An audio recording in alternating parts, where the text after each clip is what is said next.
Acho que agora eu posso continuar falando do programa. Ah, não, vou esperar. Agora tem como falar aí? Aí, fora desse programa, desse curso livre, eu acho que cada um pode falar das suas pesquisas de coisa, uma data, não é? Acho que João Paulo, que está chegando da Espanha, eu não sei escolher uma data que seja boa para você falar da pesquisa, da sua pesquisa. Maristela parece que tinha proposto. Eu tenho um relatório da pesquisa que está pronto, e eu queria mostrar para o grupo. É um projeto guarda-chuva que eu reuni muitos trabalhos, aí tem experiências associativas, organizações familiares, cooperativas. Eu reuni todos, são 10 projetos que eu orientei, mestrado, doutorado, né? E aí traço aí alguns paralelos, dá para expor o resultado. Também, Stephanie, tem trabalho de campo que pode apresentar, não? Seus avanços.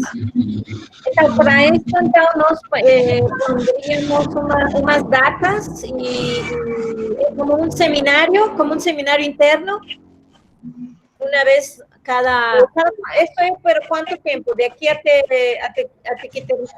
quando? Maria Helena, esse planejamento, nós estamos em maio. A gente poderia planejar as atividades até novembro. Até o final de novembro. Certo. Essas 30 horas vão até quando? Para a gente ter uma ideia do calendário. Começa desde junho. Então, aí eu vou falando, né? No dia 1 de julho, nós convidamos o Dr. Jones Paulo para falar do marco jurídico da economia solidária do Brasil. Pero estas presentações que você está falando agora não são dentro do curso, verdade? Seriam, además, outras reuniões? São do curso. Essas agora que ela falou é do curso. Então, aí 31 de junho seria Laura Collin falando da economia solidária e o protagonismo das mulheres. Dia 1 de julho seria o marco jurídico da economia solidária no Brasil, Dr. Jones Paulo, que é aqui do Ceará. Dia 1 de julho. Aí, Augusto, aí abaixando, né? 8 de julho. Essa falta de dicotomia entre economia e saúde, aí nós não temos convidado, nós aceitamos sugestões.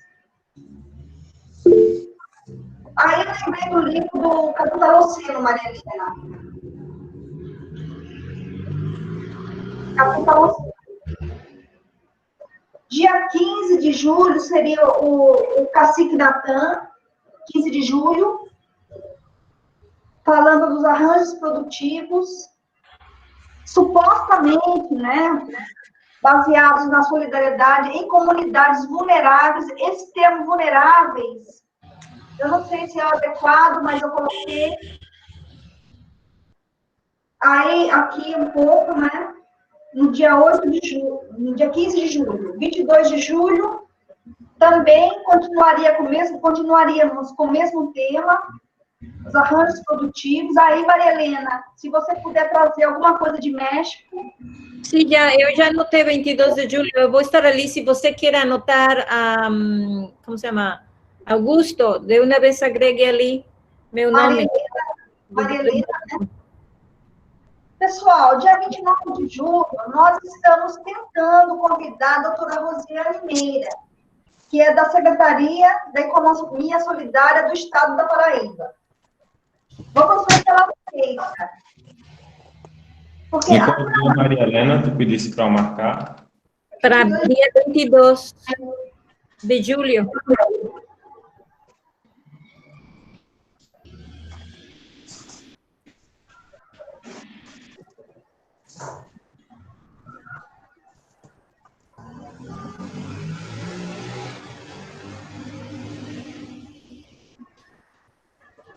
Aí seria professora... Bom, e aí, a gente tem que agregar uma mini biografia da Maria Helena, depois, como a gente fez com o Wolf. Pessoal, no dia 9 de julho, a doutora Rosiana Meira, porque aqui no estado da Paraíba, a economia solidária, ela segue. Ela está recebendo recursos, são poucos recursos, mas ela está funcionando aqui no estado da Paraíba, em comunidades rurais e urbanas. Dia 4 de agosto, nós estamos esperando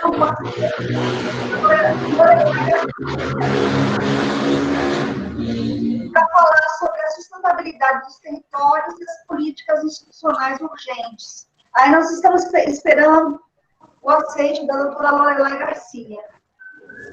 Dia 12 de agosto, o convidado é o doutor Cides Bussi, da Universidade Federal do Ceará, do mestrado profissional em avaliação de políticas públicas, para falar um pouco das políticas institucionais, com foco nas comunidades rurais e urbanas e a partir da perspectiva dessas comunidades.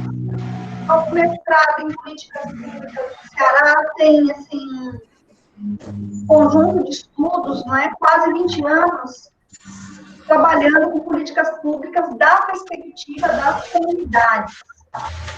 E aí nós encerraríamos no dia 12 de agosto, Maria Helena.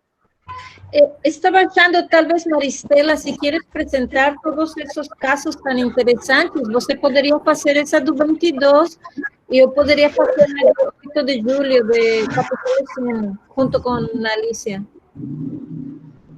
O que data você estava achando, Maristela? Pode ser, porque aí eu posso fazer um recorte, né, o projeto pega mais coisas, aí eu posso fazer um recorte tratando mais dessa perspectiva, né, das organizações produtivas, que foi uma parte do meu relatório, foi explorando essa parte, né, os tipos de organização produtiva, familiar, cooperativa, rede, né, associação. Sim, acho que talvez você estaria melhor ali no dia 22 e depende de como você quer, Alicia, se trabalhamos na parte da falsa dicotomia entre economia e saúde. Você quer trabalhar essa ou eu trabalho, ou trabalhamos juntas essa sessão? Trabalhamos juntas. É ótimo se Maria Helena entrar aí, que não tem ninguém, né? Então, vamos fazer isso. Subimos, eu subo para dia 8 de julho e Maristela fica ali no dia 22. Tá ótimo. Eu e Maria Helena, 8 de julho. Uhum. E 22 queda Maristela. Só faltaria João, se vai apresentar aqui também. O Joanes vai apresentar no segundo dia, se eu não me engano, Joanes. E Gustavo não está na reunião, mas não sei se também estava achando... Sim, Gustavo. Ele não está sabendo.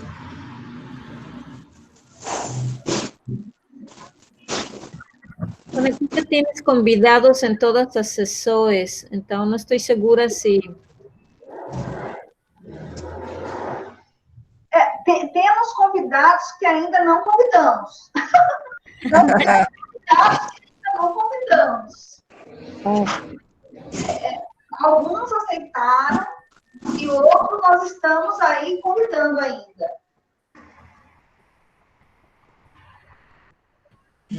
Porque assim, Maria Helena, na reunião, Maristela, o que ficou subentendido? Que isso seria mais ou menos um teste, porque o semestre que vem, as atividades presenciais parece que não serão possíveis. E as disciplinas, não é, Maria Helena? E as disciplinas, elas serão remotas. Então, isso vai ser mais ou menos que um teste. Ótimo. Que um teste para a gente depois assumir as atividades remotas. Então, seria isso.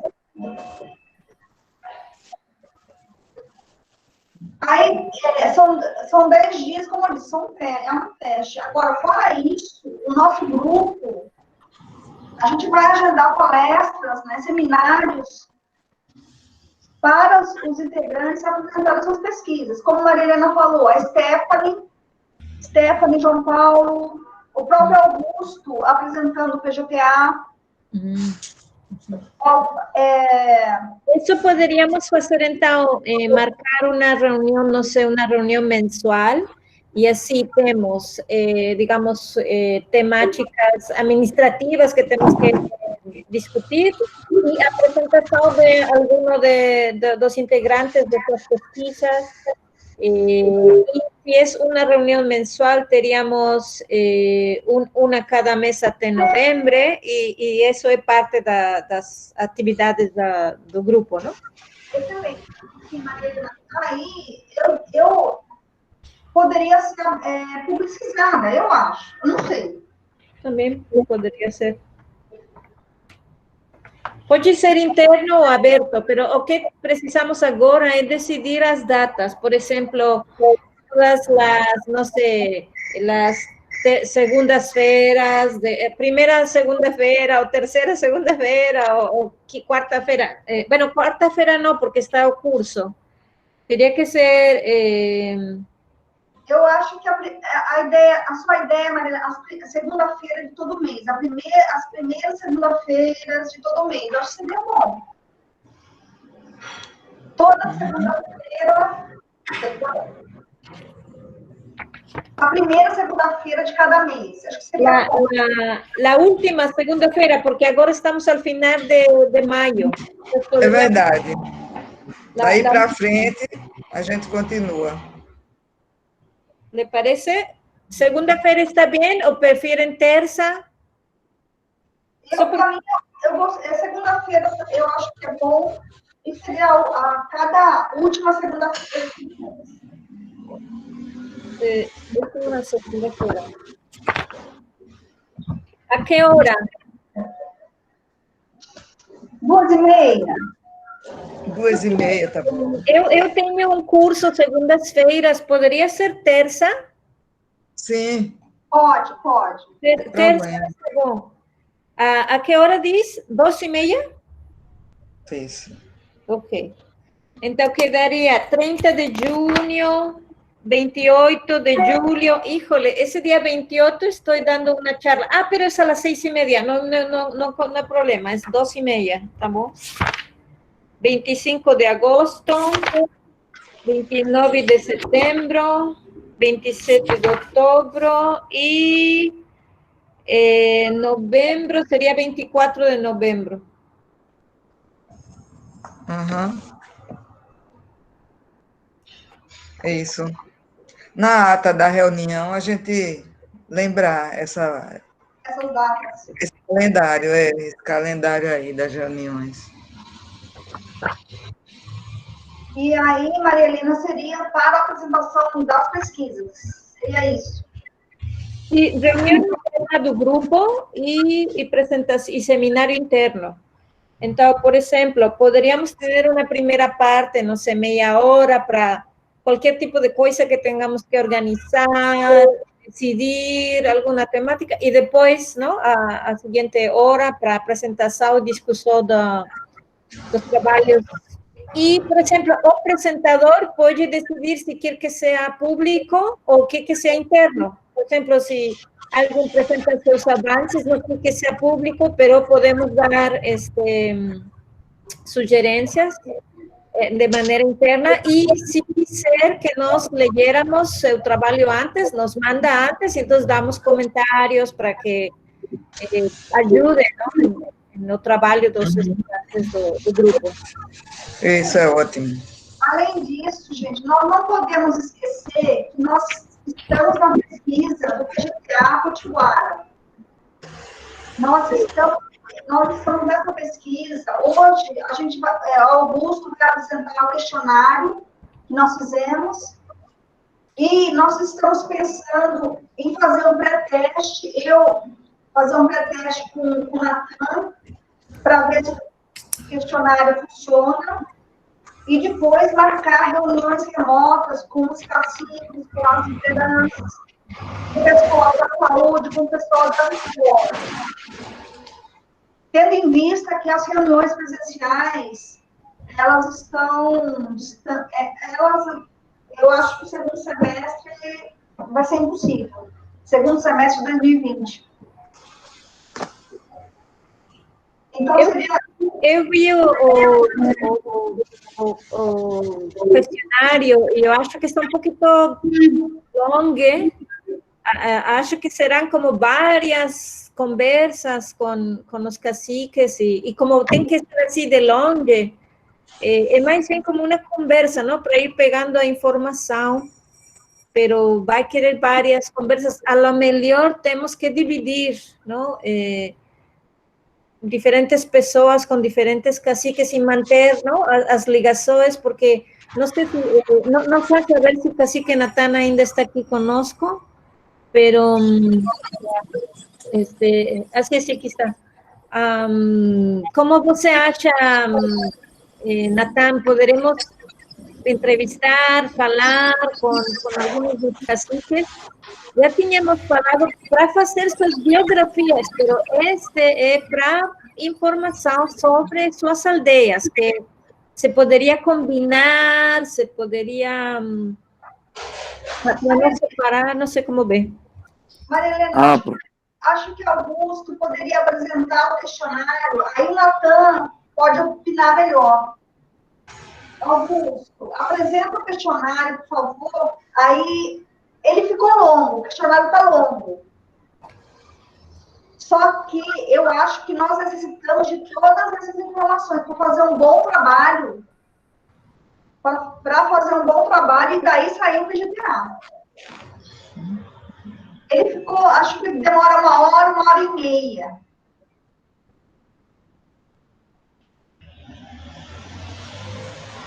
É bom, assim, fazer para até calcular, né? O tempo que leva. Fazer o teste. Eu vou agendar com o Natan para fazer um teste do questionário.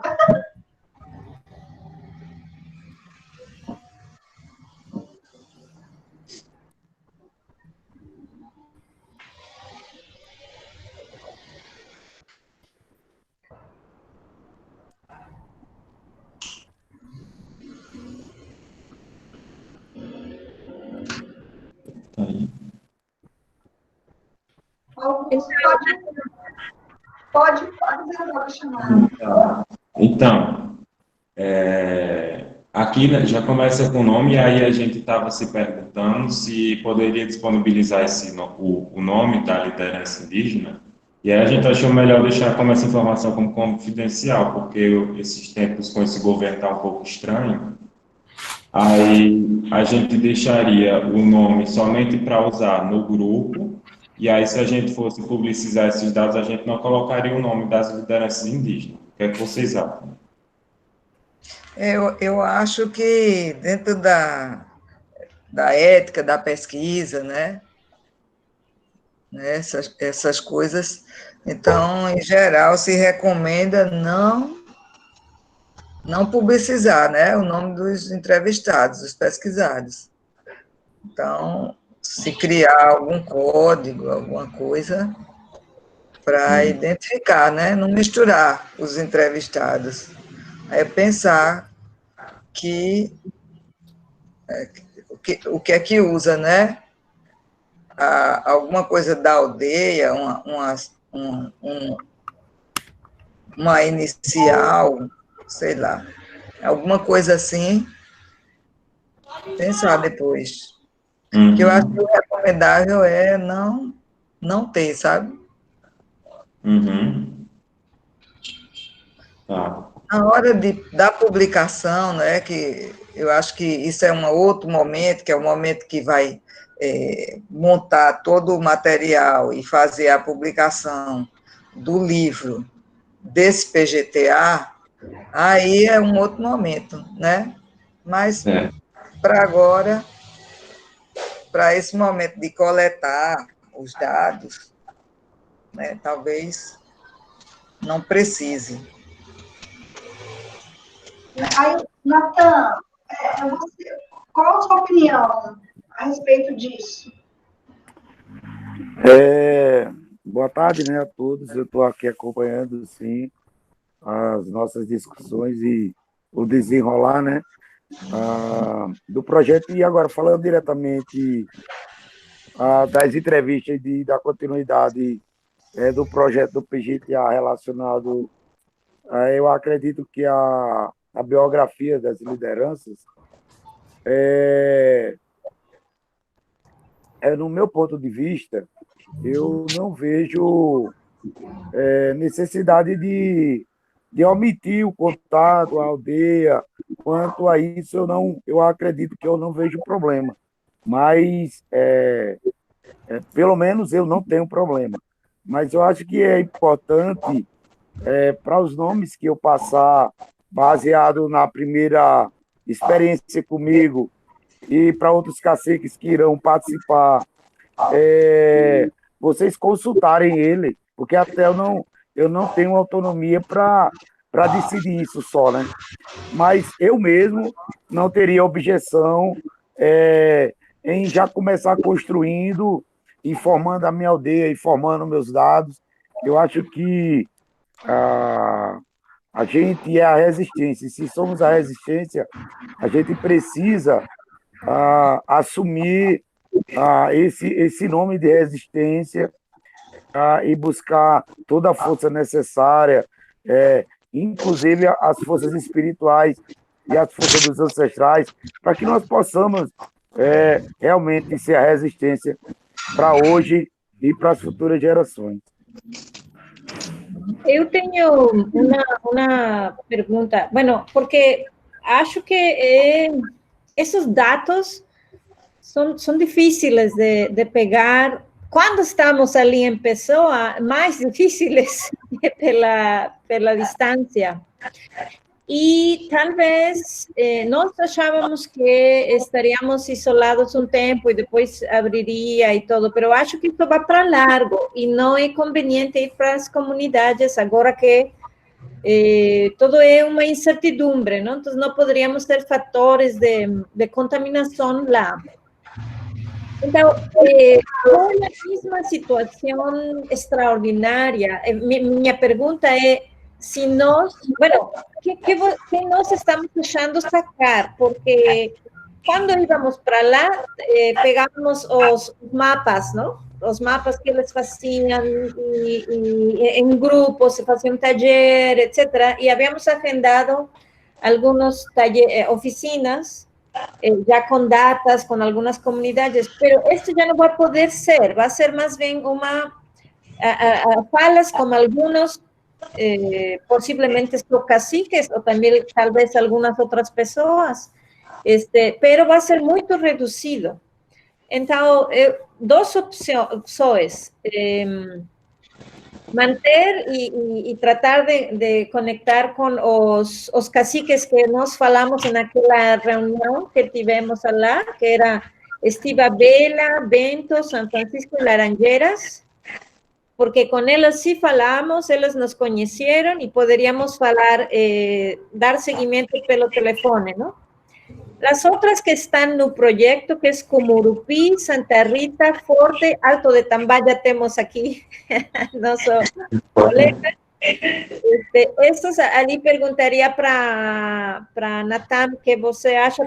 Eu não conheço as pessoas, os caciques dessas comunidades, pero o que você acha? Se poderíamos aplicar este questionário, que ainda Augusto não termina de passar, para que veja todas as perguntas, para os caciques destas aldeias que temos registradas no projeto. Professora, professora Maria Helena, eu acho que esse é o caminho fundamental, começar justamente por aqueles caciques que nós já fizemos a primeira introdução, que nós já tivemos o primeiro contato, E até porque, assim, eles estão, eu tenho acesso a eles, mesmo nós em período de quarentena, nós temos obrigatoriamente uma reunião toda terça-feira presencial, na CTL e no lugar aberto, na FUNAI. E, além dos contatos que eu já tenho deles por telefone, a gente tem como manter esse elo e conversar com eles, explicando que o projeto terá continuidade, só que no momento será via, né, videoconferência, via os meios de comunicação do celular, né, das redes sociais. E a única coisa que eu colocaria uma observação seria só na Aldeia Forte. Eu acho que o cacique lá está um pouco meio solto aí da conexão com a internet, a gente não podia contar muito, mas com o cacique, com os caciques de Tracoeira, com os caciques de Estiva Velha, com o cacique do Bento, né?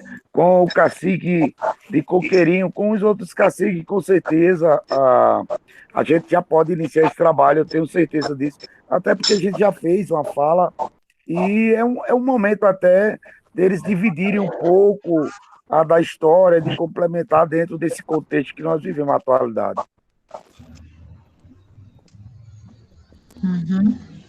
Augusto, você quer continuar? Ótimo, Natan. Eu acho que assim, a gente continua com os meios disponíveis.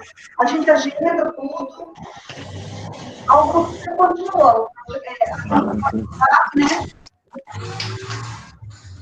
Então, mais para frente, a gente, sim, aqui são os outros dados, né? A aldeia, o município e qual o tipo de liderança que você exerce. E aí isso também poderia ficar, né? Como é que se diz? Poderia ficar confidencial dependendo da orientação do cacique, né? Ou liderança indígena.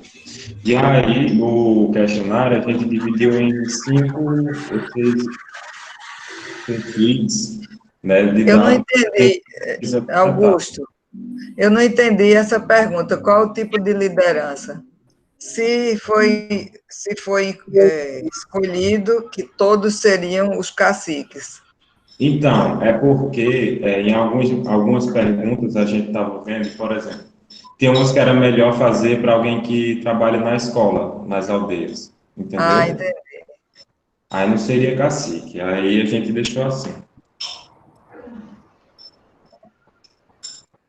Aí aqui nos dados do perfil do grupo doméstico, a gente está perguntando mais sobre, enfim, sobre as residências das famílias, né? E aí a primeira questão é justamente quantas pessoas compõem as residências na sua aldeia, né? E aí tem números aproximados.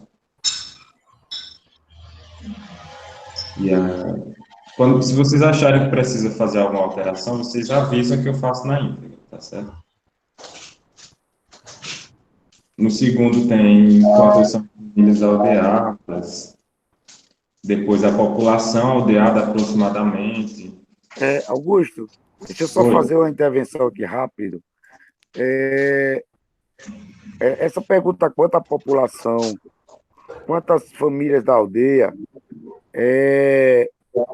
seria até interessante que eu pudesse passar esses dados pelo CIASE, da saúde indígena, porque em algumas lideranças, eu tenho certeza que eles não vão ter esse dado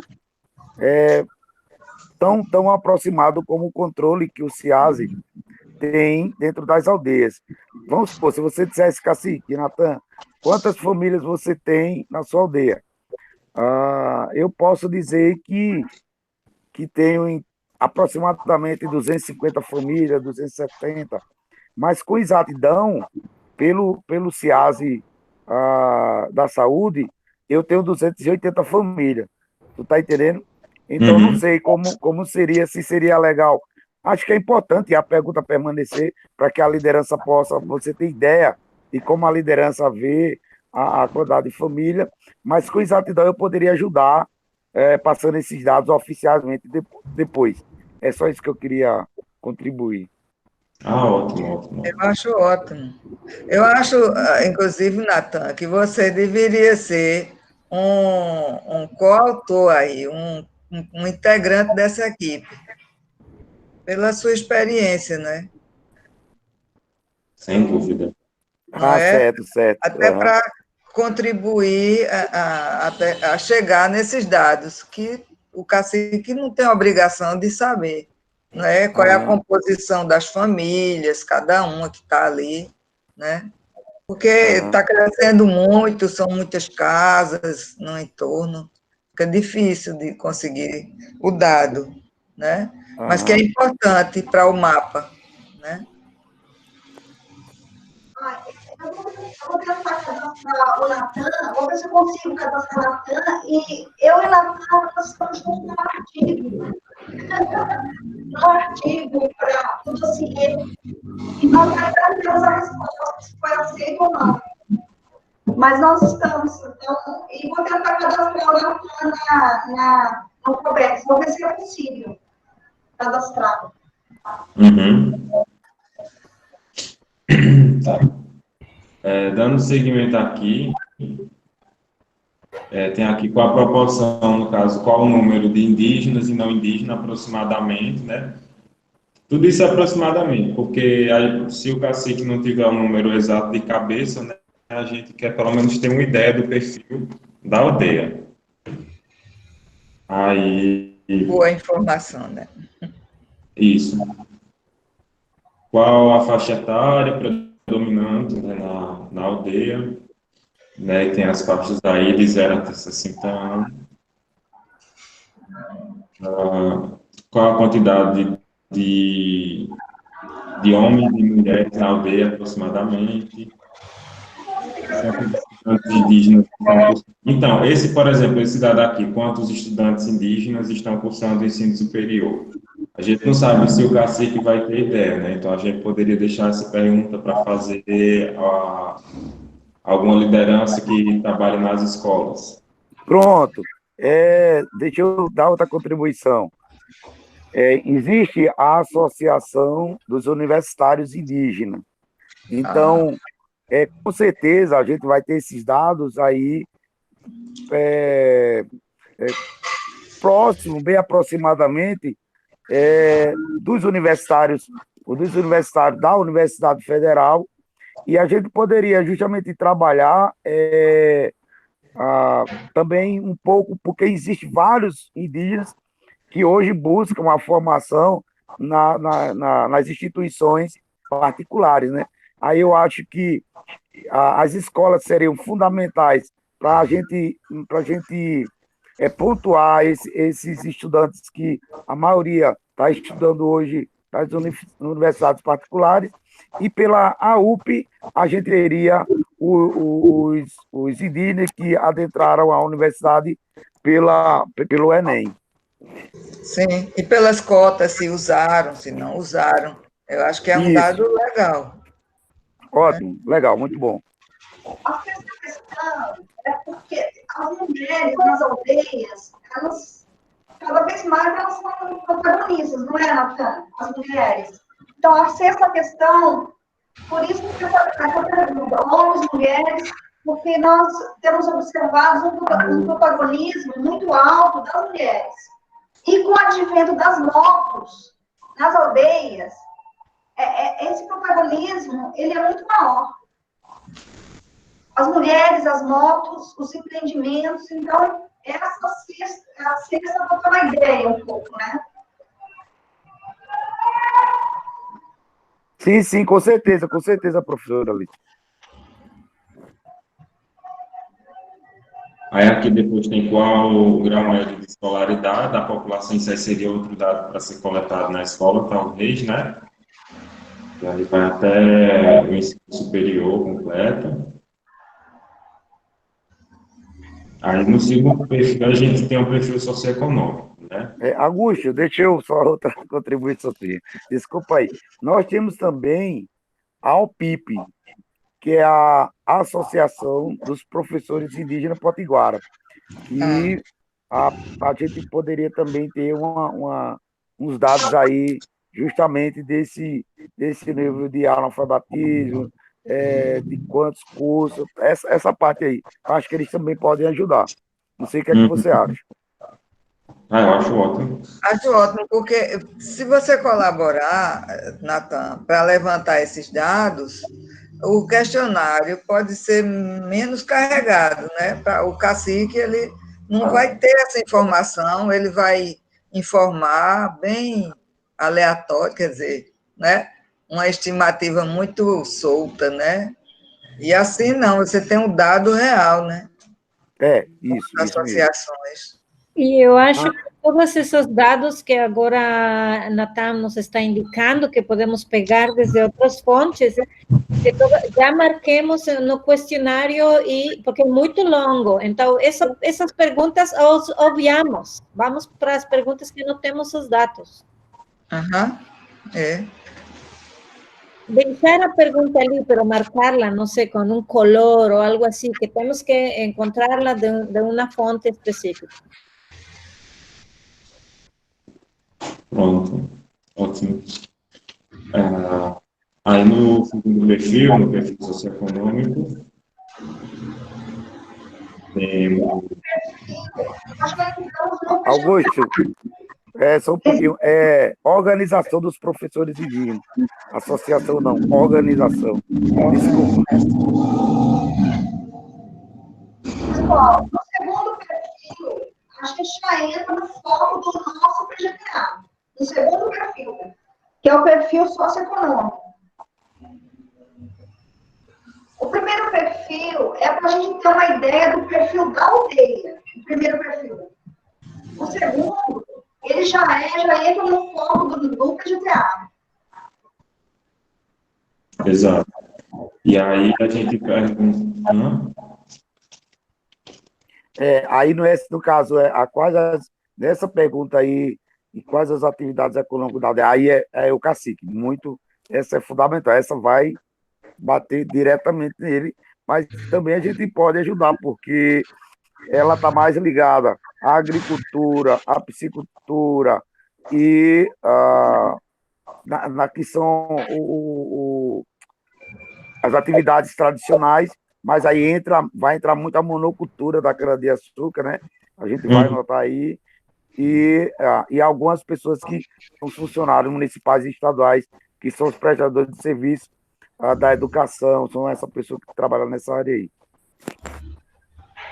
Ali eu acho que mais bem é como uma guia de entrevista, porque os detalhes que ali os caciques vão dar para a gente é o mais importante, porque não vamos ter os mapas, mas de que eles falem ali sobre o que faz, e lá temos lá temos mangabeira, e lá toda essa descrição tem que ser o mais tempo que podamos dar para os caciques, então já com essa informação se pode descrever um pouco essas atividades.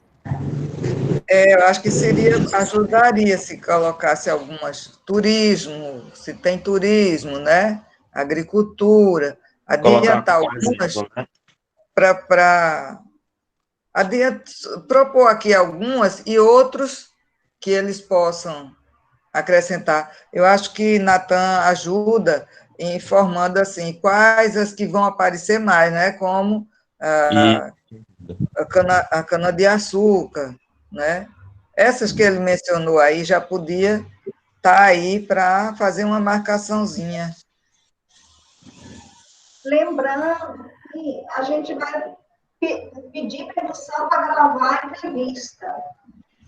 Também. Com certeza, é essencial. Pedir a permissão para gravar a entrevista. Eu acho que é bom até colocar no início do questionário, né, Augusto? Sim, e eu como vou colocar. lembrete, para quem pegar a folhinha, está atento para isso, né? Olha, nós vamos fazer uma entrevista gravada, né? Nós vamos gravar.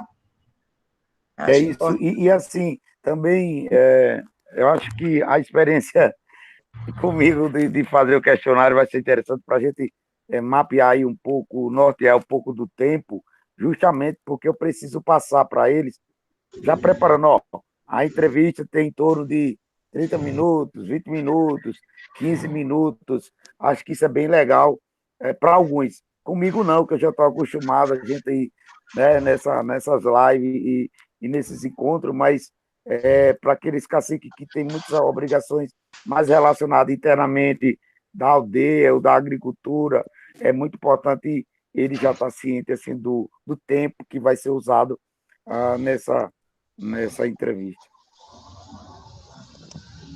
Exato. E aí, mas se tu, Natan, pudesse indicar para a gente quais atividades econômicas vão aparecer com mais frequência para a gente colocar aqui, ou vocês acham que não seria pertinente? Não Assim, precisa. não, acho legal, talvez para até facilitar o questionário, né? O que você vai encontrar muito dependendo da aldeia, né? Se você for para Coqueirinho, você vai encontrar o quê? A cassinicultura, a piscicultura, certo? Isso aí tem domínios e também a Ive sabe que tem impactos, que ela já fez essa pesquisa dentro das áreas da APA. Aí, na parte mais das aldeias que praticam agricultura, você vai encontrar monocultura de cana-de-açúcar, a prática da mandioca, da agricultura familiar, que é a mandioca, que é a batata, que é o inhame, né? Mas aí você também vai encontrar algum. E aí, hoje eles já estão, alguns a gente tem pegado no pé, mas tem já começado a fazer a plantação de eucalipto, que é algo que nos preocupa, né?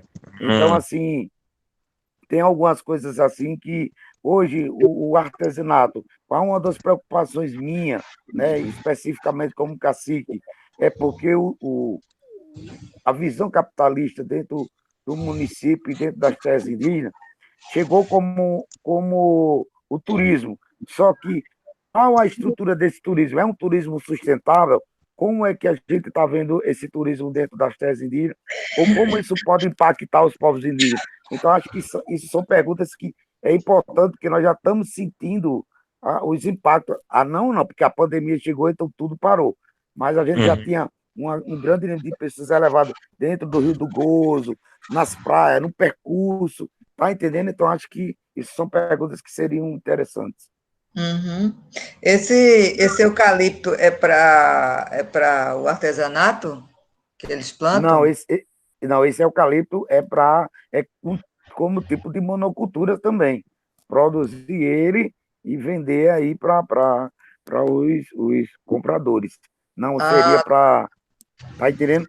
Agora, nós temos, eu não sei, mas é preciso eu falar, nós temos um TAC que foi firmado por todos os caciques, é como uma punição para os monocultores da cana-de-açúcar, onde todos os plantadores da monocultura hoje estão passando uma taxa, que era a taxa que era PASPLAN, para que eles façam um projeto de recuperação ambiental das áreas degradadas em até 40%.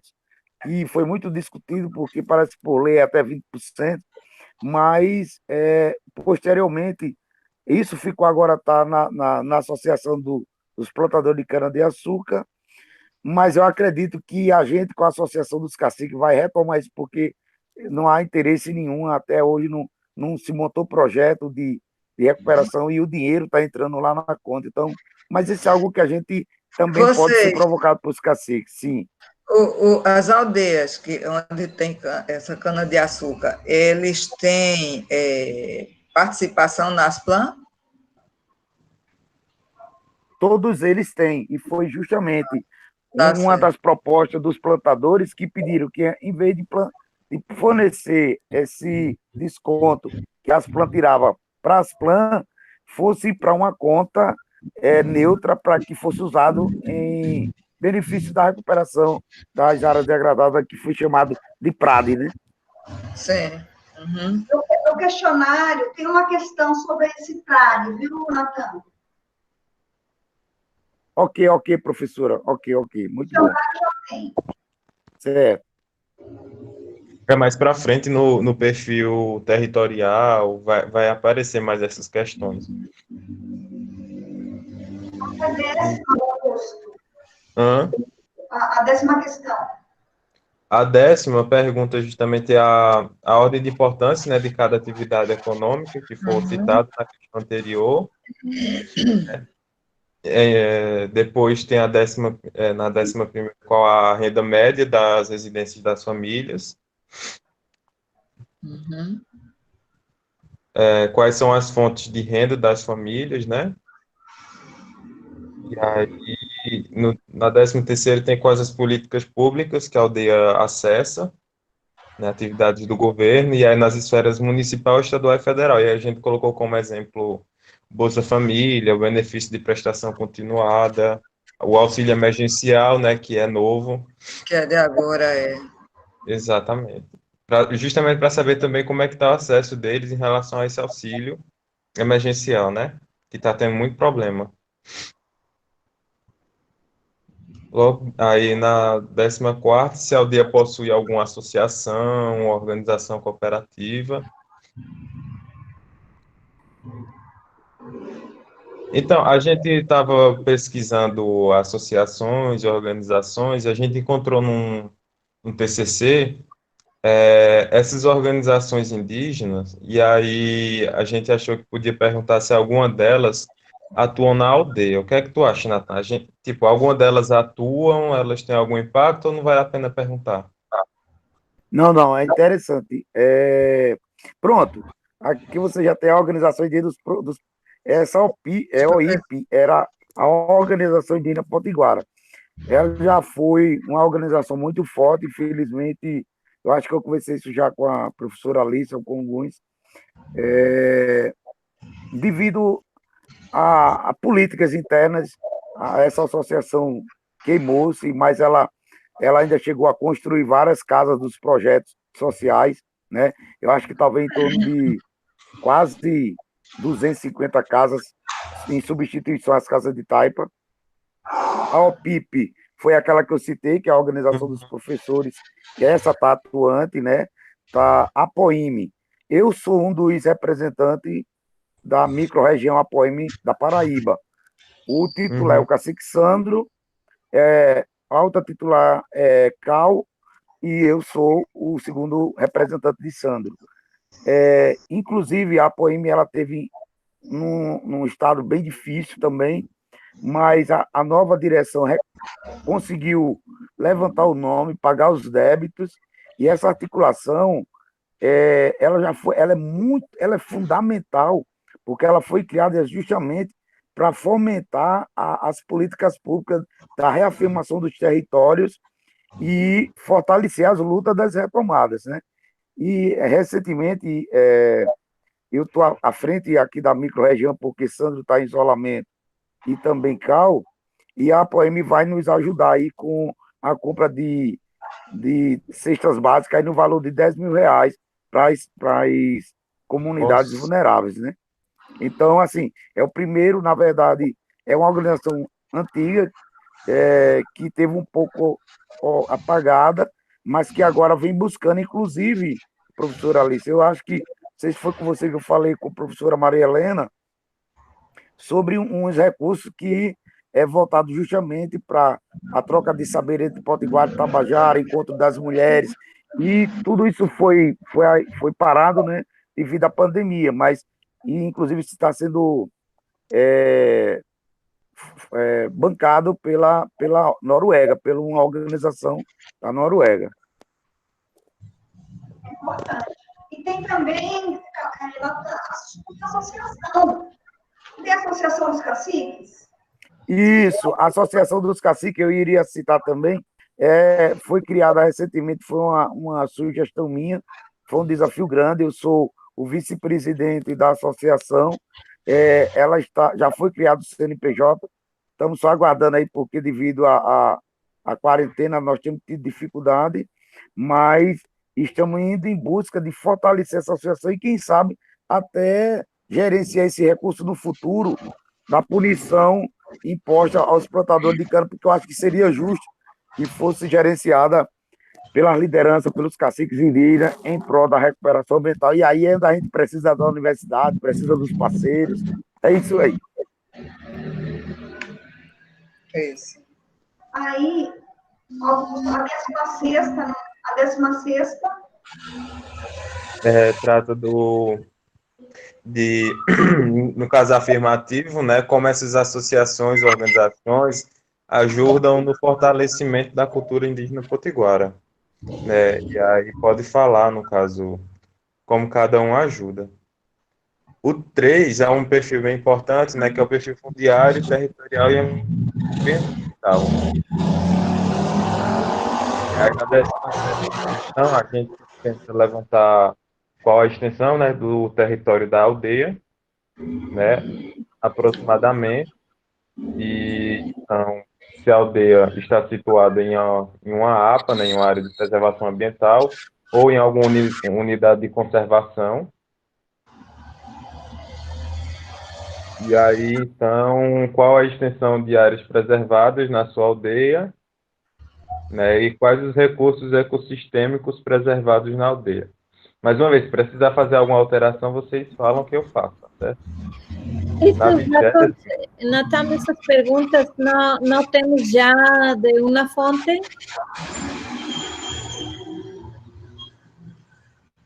Assim, professora, já temos sim. O etnomapeamento feito, né, na Terra Potiguara vai ajudar muito nisso aí, né? Assim também como a gente tem feito uma busca de como isso foi alterado recentemente, ou como foi alterado, porque já faz quase 8 anos que foi feito o mapeamento.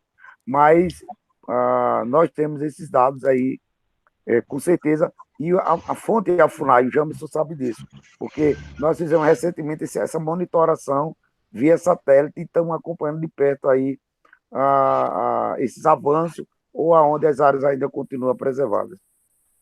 Então, justamente, a gente estava pensando em fazer esse questionamento com os caciques, porque a FUNAI, ela está muito enfraquecida nesse governo, né? Então, como os caciques estão lá convivendo e lidando com tudo aquilo, a gente achou que fosse pertinente fazer essa pergunta em relação ao território a eles.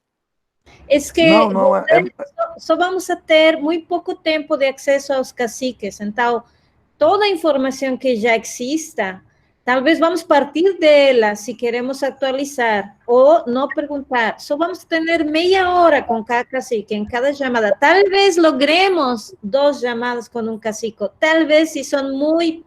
O sea, estamos em pandemia, estão com muitos problemas, vai ser muito difícil acessá-los. Então, por isso, un poco mi insistencia, esta es una guía de entrevista más que un cuestionario, porque no vamos a poder realmente hacer cuestionario, pero todo que ya podríamos pegar de algum modo, marque, para que isso nos ajude quando estamos ali com os caciques.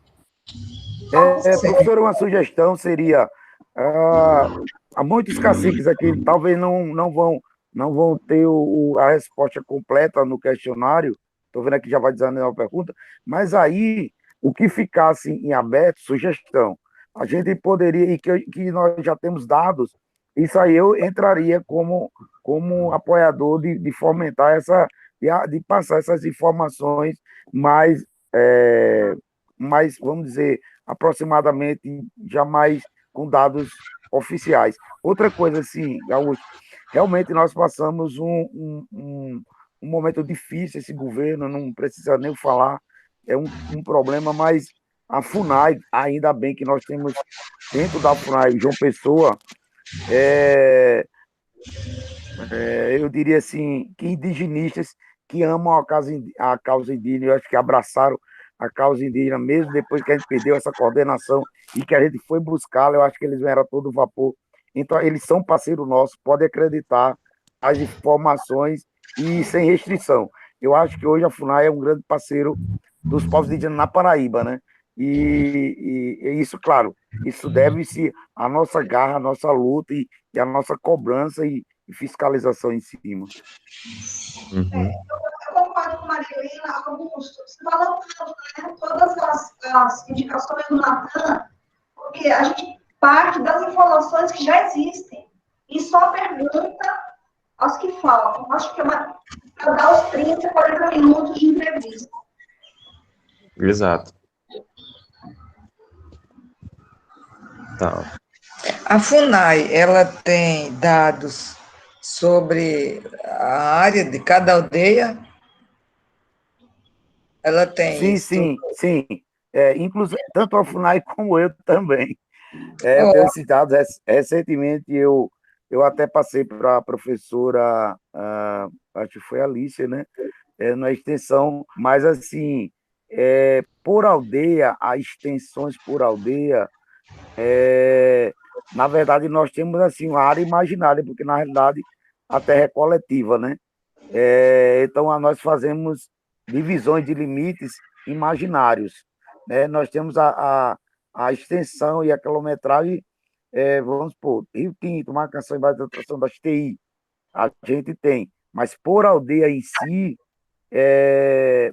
uma área extensional, eu acho que não, até porque a terra é coletiva, né? certo, certo. Então tem que relativizar isso aí na hora de tratar do assunto. Porque, por exemplo, Coqueirinho, a gente percebeu que é muito pequeno. Agora, Alto do Tambá já é enorme. Então, só para a gente ter uma ideia, Mas quando a gente perguntar as casas, né? Mas a gente coloca no relatório que é uma linha imaginária, claro. Certo. Então, aí na 20ª vem perguntando a extensão de áreas degradadas em decorrência de quê? Então, eu acredito que esse dado vai ser possível recolher na FUNAI com a mediação de Natan. Natan, Eu acho, professora, que nessa 20ª aqui, eu acho que é importante a gente ouvir o que a liderança vai ter a dizer e, posteriormente, a gente pega os dados oficiais com a FUNAI, tá entendendo? Comigo, não tem problema nenhum.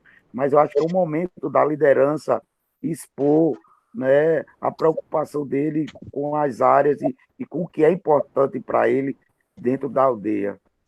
Pero aquí teríamos que reformular a pergunta. No es cuántas ha extensão, é mais bem qual é sua visão, não? O que está passando na terra, nas suas terras da comunidade? Como está o local? É mais uma entrevista. Estes são dados. Os dados los pegamos de coisas já publicadas, pero a entrevista é O muito... Google Maps, esse mapa que eles estão trabalhando vai mostrar isso aí, onde tem vegetação, onde foi tirada, e se você faz no tempo, você também percebe áreas que estavam desmatadas, que depois recupera, não é?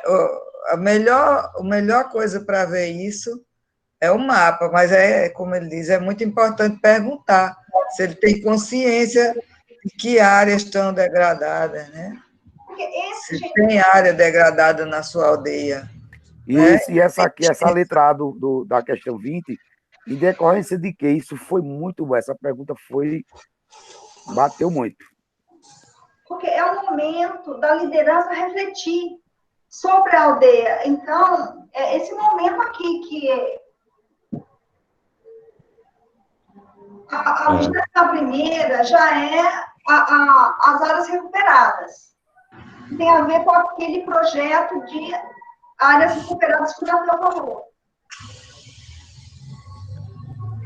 Exato. O entrevistador ou entrevistadora vai chegar já com uma pesquisa prévia, com os dados da aldeia que já existem, então vai perguntar questões de muita qualidade, não? O análise do cacique. Alicia, eu achei, também, Natan, seria muito ousado, não sei como se diz, né, no português, pedir que eles façam assim um pequeno desenho de sua aldeia e tiram foto e nos mandam ali, que elas estão desenhando enquanto estão falando com nós. Sim. Eu acho muito importante. Eu acho que, professora Maria Helena, eu acho que eles vão querer, isso vai ser bom para eles. Eu posso até pedir, já antecipar, que eles fotografem antes da entrevista, as áreas importantes, as áreas que ele Nossa, acha que muito, são fundamentais. Está entendendo, Augusto? É Augusto, né? muito, é, Pronto, tu está entendendo? Outra coisa, qual a extensão de áreas recuperadas? Essa pergunta vai ser dura, porque eu acho que a maioria vai ser não. Justamente devido a esse problema que a gente está enfrentando. Mas foi muito boa essa 21 aí, essa mas tu vigésima acha que a primeira. gente deixa a questão ou tira? Porque se for muito delicada, né, aí, Não, ela vai ser muito. Ela vai ser uma fala quase única. Tá entendendo? Vai ser assim, não existe áreas de recuperação. Agora, existe áreas que nós agora, na Torres, estamos preservando. Obrigatoriamente, a gente fiscaliza dia a dia, mas que hum, já houve recuperação delas mediante algum projeto, não. Tá entendendo? justamente vem a questão, a 22ª questão, né, que pergunta quais ações foram ou estão sendo efetivadas para a recuperação dos recursos ecossistêmicos e exatamente se vocês contam com algum auxílio financeiro e se sim, de qual instituição. Ótimo. Porque né, tem que saber se vocês estão tendo apoio para a Bom, recuperação. bom, muito bom. Aqui no quarto perfil, a gente chega no perfil sanitário, né, que ele se mostrou muito pertinente, especialmente agora nessa questão do coronavírus, né? E aí, É aí a uma, gente... e também é uma exigência do PRODEX. O PRODEX nos orientou a ter uma parte da nossa pesquisa sobre os impactos da Covid. Por isso, esse perfil sanitário. Exato. Pronto, E aí... nessa questão, Augusto, só me desculpa. Vai ser Uhum. tranquilo, porque aí eu já posso de cara dizer, toda aldeia tem água tratada. Isso aí já é, Tá. então é tranquilo. E quando você perguntar isso, Cássio, que vai ser tranquilo, né? Agora, existem aldeias que precisam de abastecimento, de sistema, aí vai sim, inclusive coqueirinho, com certeza, mas a gente está aí na Então, briga. é porque justamente Coqueirinho, eu lembro que quando a gente estava fazendo a oficina lá, ano passado, a população falava bastante da qualidade da água. Eles falavam que a água não era boa. E aí eu achei que seria interessante levantar essa questão, mas tu acha que deixa ela, a questão da água tratada? Eu acho que é importante deixar, porque é muito importante, eu acho que é preciso. Essa questão é importante. E aí a água encanada. Não sei como é isso de acesso à água tratada.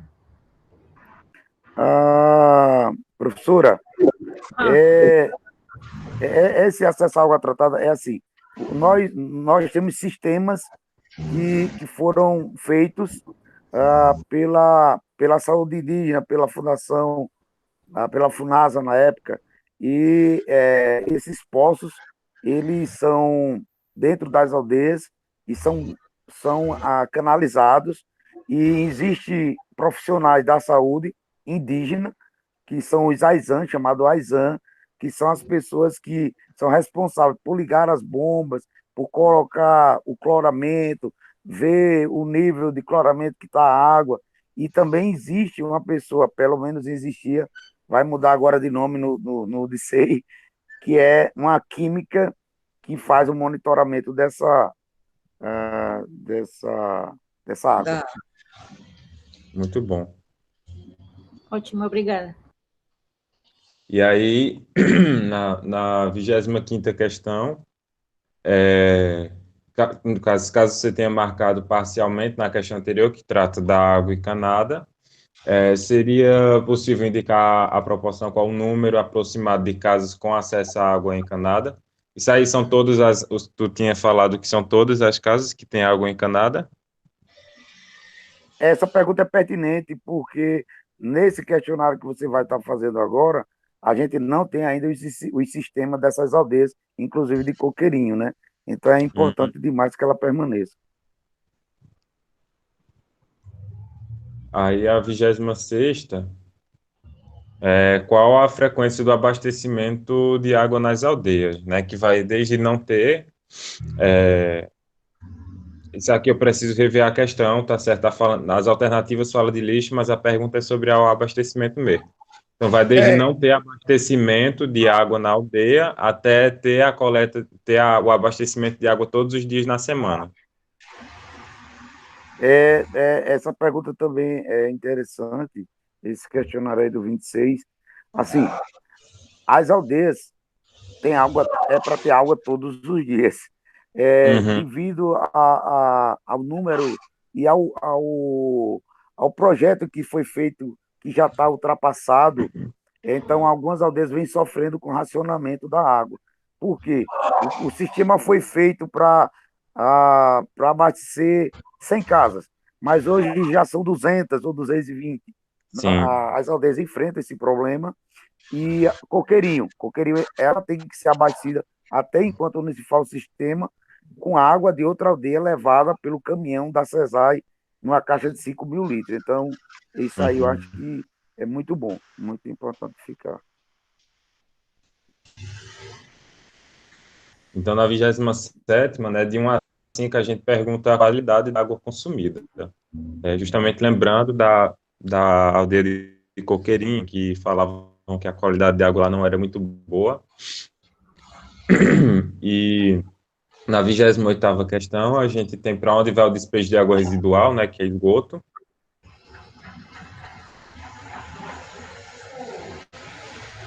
Depois a gente vai ter se existe algum problema com água residual, com esgoto nas aldeias. E aí tem como se dá o abastecimento de água na aldeia. Se é pela prefeitura, se é a comunidade, né? E a gente vai entender mais como é que isso acontece. Pronto, essa daí é uma pergunta que é chave. O abastecimento dentro das aldeias a manutenção é feita pela CESAI barra de SEI, né? De SEI Potiguara. Uhum. Isso aí é direto. Tá pode entendendo? eliminar essa pergunta, né? Não, pode escrever. É, Eu acho que não, eliminar não, mas escrever. CESAI barra CI, né? CESAI barra de SEI. Você já pode colocar, CESAI barra, evita até porque isso é importante na hora do relatório. A gente não precisa perguntar, mas para o nosso relatório a gente precisa. É CESAI barra CI, né? Assim?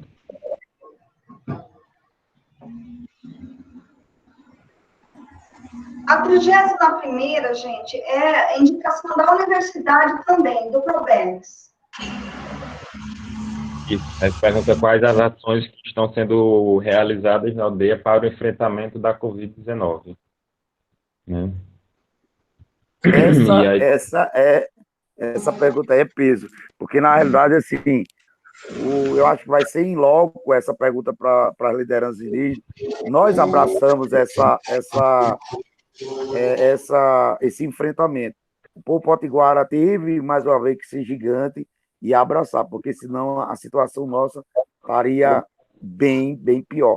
E graças a Deus, assim, a gente tem conseguido, né, diante de uma cidade turística, diante de uma cidade de acesso ao turismo com Rio Tinto, Marcação e Bahia Tradição, a própria cidade turística, e não existiu, pelo menos fizeram-se um plano, assim, vamos dizer, nas coxas rapidamente pelo distrito, mas não existe. O município tem sido grande parceiro, mas também não tem um plano estratégico para o Covid de enfrentamento dentro das aldeias, não. Isso aí não houve. mas então a gente deixaria a questão. Mas é bom perguntar, não é, Natan? Sim, Eu mas acho você que não participa de uma barreira sanitária, né? Essa é uma ação. Justamente. As ações que é muito importante, eu disse que a questão é muito importante, porque o Potiguara é protagonista, tem sido protagonista no enfrentamento. Muito boa pergunta. Certo. Sim, as barreiras sanitárias, elas são uma ação já. Então, aqui depois na 33ª, na 32ª, ainda a gente pergunta quais os impactos da Covid-19. Aí é um espaço para falar, né, de toda a mudança que a pandemia está causando na atual realidade das aldeias, né? Depois a gente tem se existe atendimento em posto de saúde na aldeia. Sim, e se não, como é que se dá o atendimento médico na aldeia? Se vai ter que ir para outra aldeia, se vai ter que ir para a cidade, né? Como é que vai ser? E então, na 34ª, a gente tem o quão acessíveis são os medicamentos para doenças crônicas, como hipertensão ou diabetes, né? E aí vai de 1 a 5. Depois a gente tem o quão frequente é o uso de remédios caseiros na aldeia, porque aí já entra na questão da farmácia viva, né? E aí vai de pouco a muito frequente.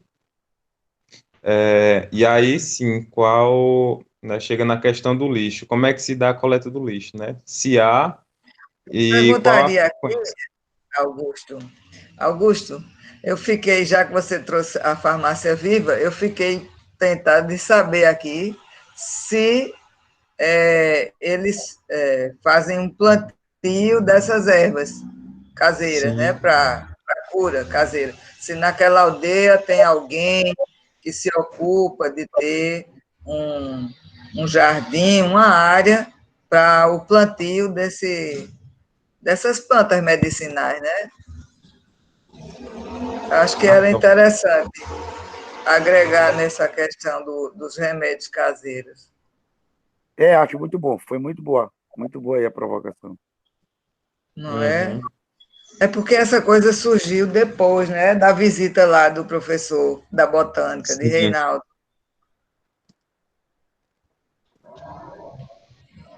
Aí, Augusto, acho que se há alguém que planta, não é isso, Maristela? Hã? Se há alguém na aldeia, É, que tem um plantio dessas plantas medicinais, se cultiva as plantas medicinais no É, quintal, né? Em isso. alguma... A pergunta é muito boa, porque, inclusive, já faz uns 3 anos que eu cultivo, e outras pessoas vêm cultivando também, vêm procurando. Isso tem Ah, virado. A gente está querendo fazer que isso vire um hábito, né? Até porque a minha credibilidade hoje na cura está na natureza, está na terra, está nas plantas. sim, Eu sem até dúvida. deixei totalmente de acreditar, né? Esse é último caso, os Tem que remédios. praticar, né? Isso, é. Não E adianta tem sido, falar, discurso. e é verdade, e assim, tanto que meus filhos, eles só tomam os remédios naturais, eu não uso mais nenhum tipo de outro remédio. E agora, atualmente, na pandemia, todo dia eu tomo uma garrafada de algumas plantas da natureza, justamente para criar a imunidade e para aumentar a imunidade dentro do corpo. Ótimo.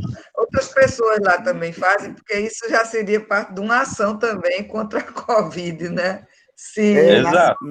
a gente tem buscado justamente despertar nos parentes a importância da busca da imunidade dentro da planta e dentro da natureza, inclusive a coroa de frade e outros, porque tem isso de defeito. Hoje, graças a Deus, o meu filho, os dois pequenos, eles não tomam medicamento de farmácia.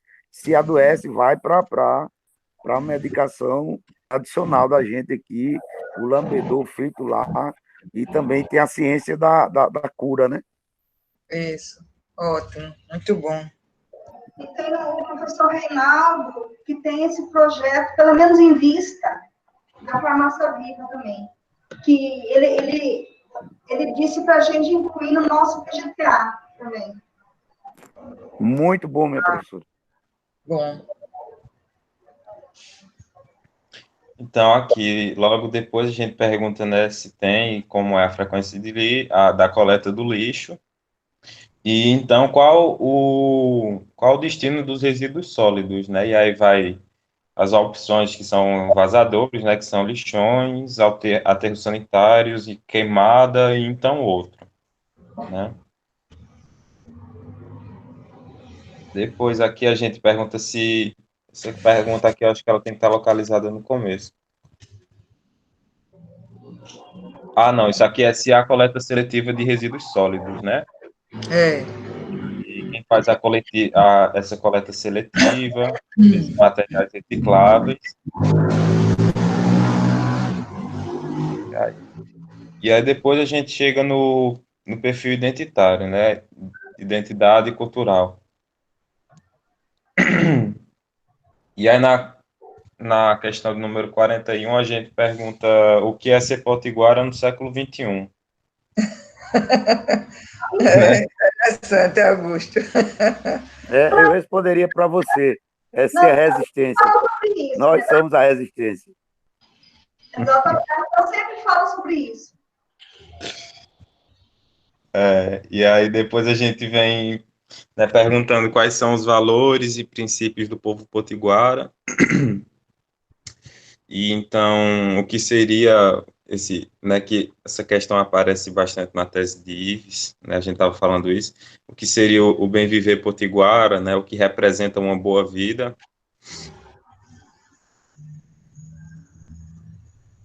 Depois a gente tem pergunta se a aldeia possui alguma manifestação cultural frequente, né, no caso aí os exemplos estão os jogos indígenas, alguma festividade, etc.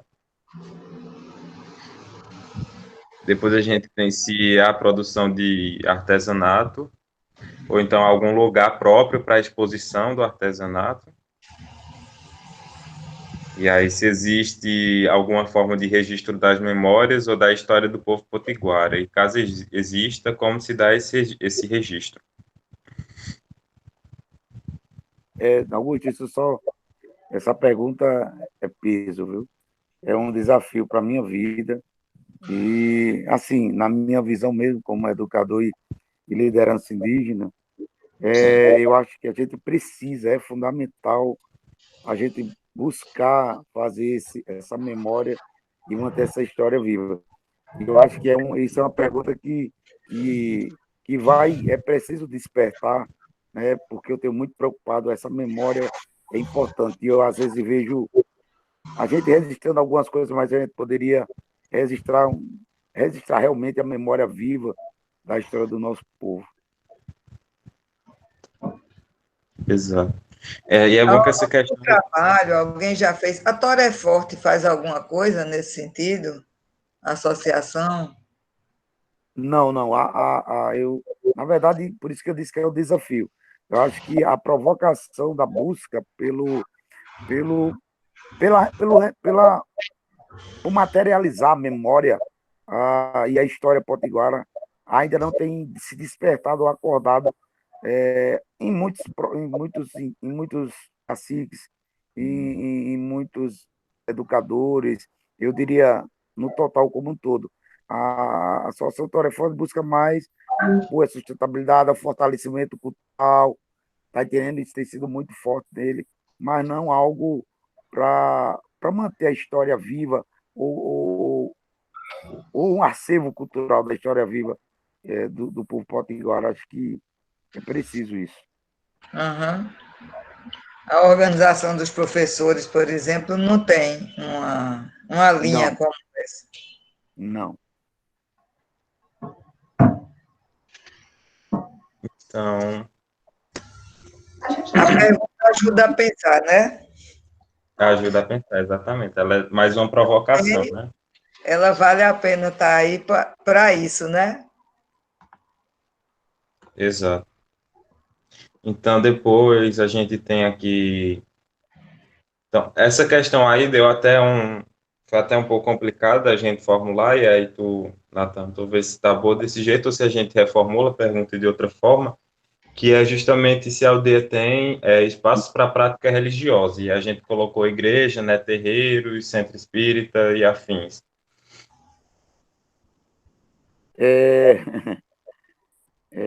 Tem a maioria das aldeias tem tido esse espaço para a prática religiosa, né? Os terreiros são mais voltados para a cultura indígena, né? São os terreiros sagrados nossos. Mas tem a influência muito grande, sim, dos espaços que muitas vezes é um grande desafio, é o crescimento das igrejas, ou seja evangélica, seja católica, seja qualquer outra, que tem que tem ocupado espaço, né?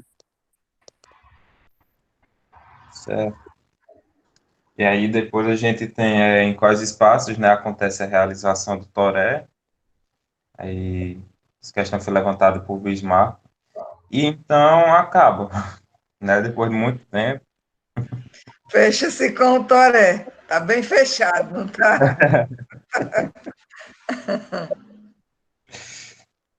Pronto.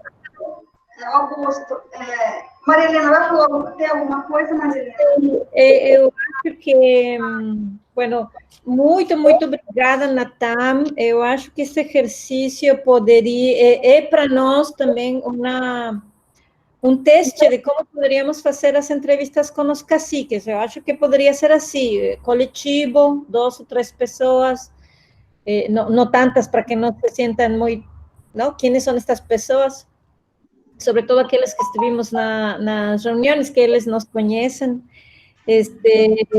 Teríamos que esperar a que Augusto faça toda essa pesquisa, trazendo todos os dados que já existem, e, sobre todo, nesse ordem, ¿no? Com essas comunidades que já falamos, e depois consertar a data com a ajuda do cacique Natam, para falar com cada cacique, e assim como nós tínhamos puesto algumas datas, não? De 27 de abril, 8 de maio, 29 de maio, então assim também colocar datas com eles, e façamos estas reuniões assim, e não podemos seguir uma guia como a que acabamos de ver, pero se somos 2 ou 3, podemos acordar de antemano, não? Qual tema vai tocar cada um, e é uma conversa, é uma fala, porque abrimos a conversa e então o cacique vai dar sua opinião, não? E ter claridade quais são os temas que não queremos que faltem. Por exemplo, toda esta parte cultural, eu não estou segura, porque no PGTA, aunque está ali implícita, creo que é mais enfocada no meio ambiente e nas políticas de recuperação e de como se quer utilizar os recursos. Então, ali eu focaria.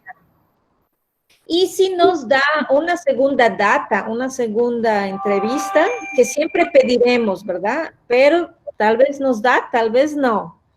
Então, na segunda, o sea, dividir os temas pelo menos em 2, não? Os essenciais, se só nos dá meia hora, 40 minutos, e uma segunda, se acaso logramos uma segunda.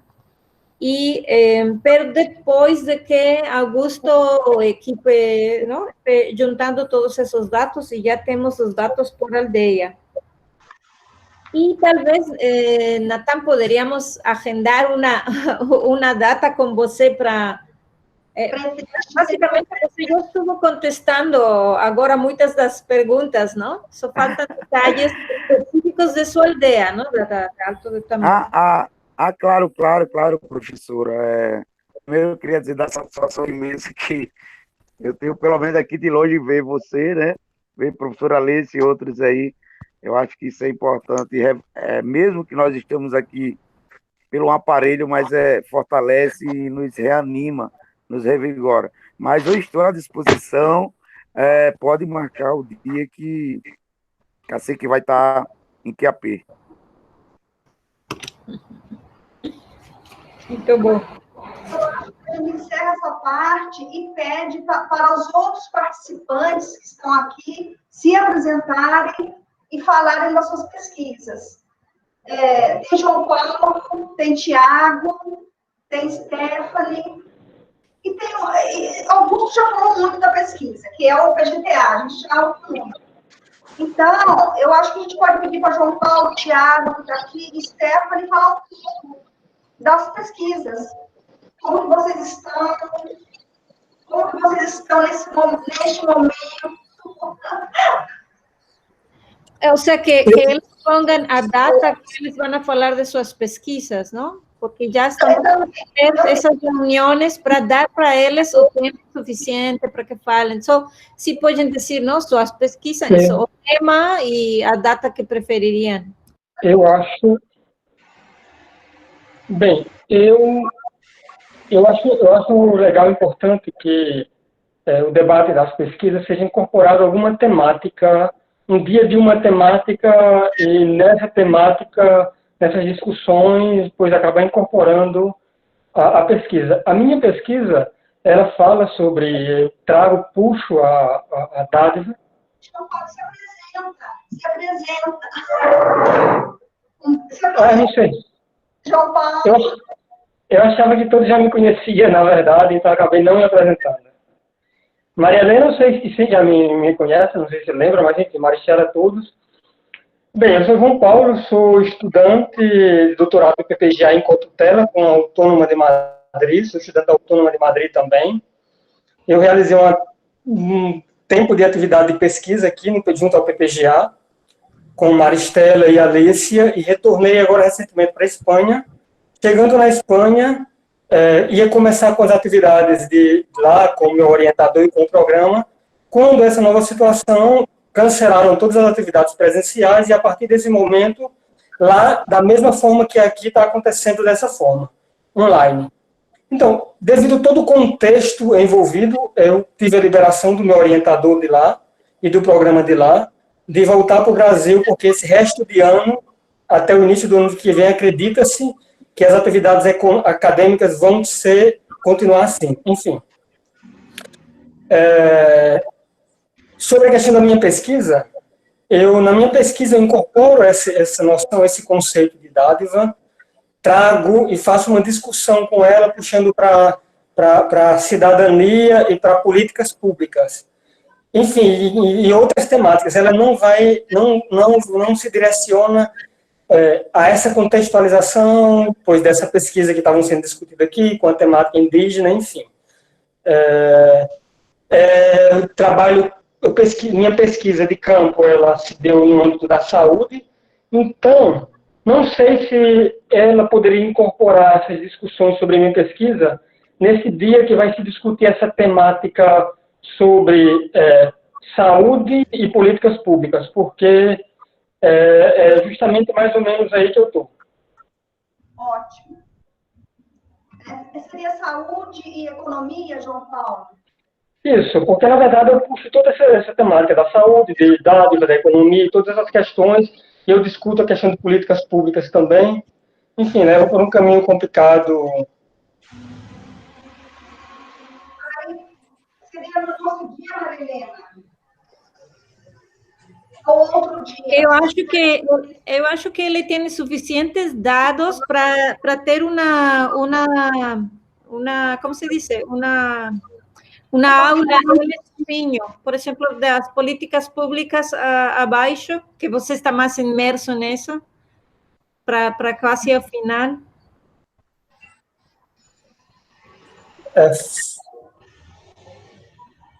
Não entendi, ela fala em relação a mim?